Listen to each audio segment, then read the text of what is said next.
এই কথাটা আমার বলার কথা না, রসাভাস। হ্যাঁ, অনেকে সমালোচনা করবে অমল ব্যানার্জি রসাভাস কীর্তন করে। অমল ব্যানার্জির কান টানার জন্য লোকের অভাব নেই, খালি ওই ফোর্স করে থাকে যে কোথায় একটু ত্রুটি পাই, ওইটা নিয়েই খাওয়ার উঠে যাবে। হ্যাঁ, অমল ব্যানার্জি কথা বললো, অমল ব্যানার্জি অমুক বললো, বুঝলেন? কিন্তু আমি কিন্তু লীলা থেকে বেরিয়ে গিয়েছি, লীলা থেকে নিচে নেমে গিয়েছি। তারপরে কিন্তু আমার কথাটা একটু বলার কথা চেষ্টা করছিলাম, আমার কথা আমাদের সকলের কথা। আর সেখানেও যদি সমালোচনা করেন তাহলে তো আর কিছু করার নাই, শুদ্ধ লীলার মধ্যে আমাদের থাকতে হবে। হ্যাঁ, এটাই থাকা উচিত, এটাই থাকা উচিত। কিন্তু আমি পারি না, আমরা সবাই পারি না, তার কারণ আমরা মোহ মায়ার জগতে আছি।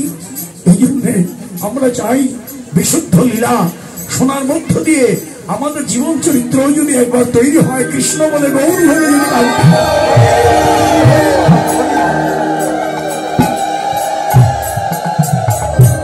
তাহলে আমি না করিলাম সাধু সঙ্গ, না ভজিলাম গুরুর পদার বৃন্দ, আমি না করিলাম সাধু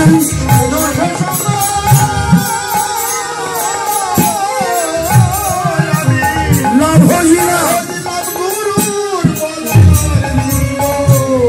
অনঙ্গে দেহিয়ায় অঙ্গ। অনঙ্গ মানে কাম, কামে মন হিত চিত, নাহি মানে নিজ হিত, মনের না ঘুচে দুর্বাসনা।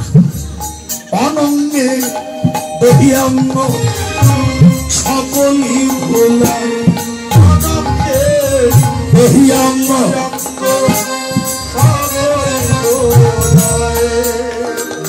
ওরে মন মত নাই অপরাধী,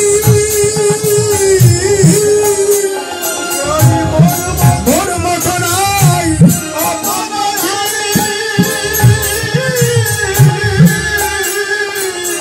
ধরে নির্ধরায়। ওরে দয়াল দীনবন্ধুরে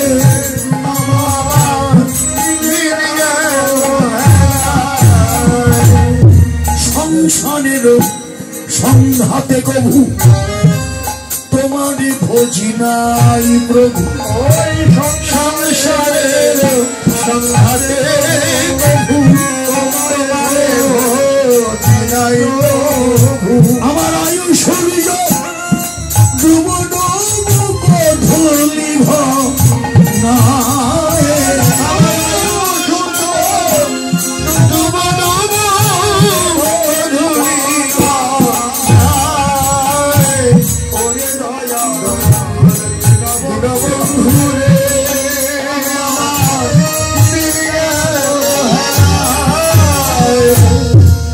আমার আয়ু বেলায় ডুবে গেলে,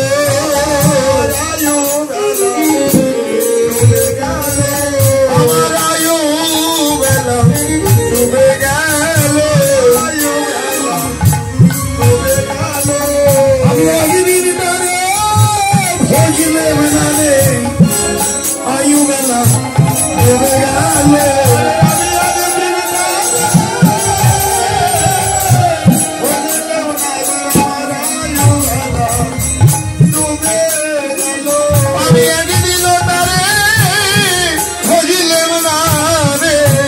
আয়ু বেলা ডুবে গেল,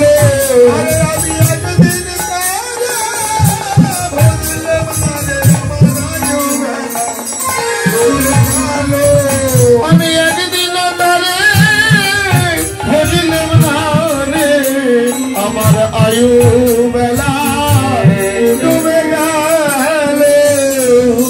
ভজন হলো না, আমার গতি হবে কি? আমার উপায় সাধুগুরু বৈষ্ণবের চরণ ধুলি আমাকে দান করো, বৈষ্ণবের চরণ ধুলি আমাকে দান করো, ভক্তের চরণ ধুলি মাথায় নিয়ে